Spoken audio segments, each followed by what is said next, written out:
La città del Giorgione e le sue mura guardano ad ovest per tornare ad avere servizi efficienti in tema di giustizia. Con i suoi 33.000 abitanti, Castelfranco Veneto e il suo circondario costituiscono un bacino importantissimo di utenza per il futuro Tribunale della Pedemontana.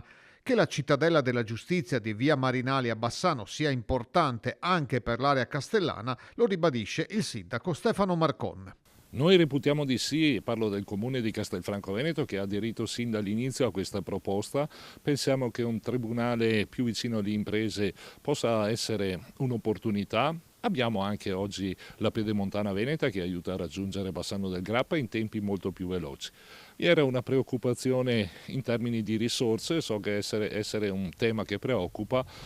A questa preoccupazione ha risposto il sottosegretario Ostellari dicendo che il nuovo tribunale sarà accompagnato da nuove risorse e io credo e sono convinto che sia una strada positiva. Il comune di Castelfranco aveva formalizzato il proprio interesse e l'appoggio alla riapertura del tribunale a Bassano anche con una delibera di consiglio comunale.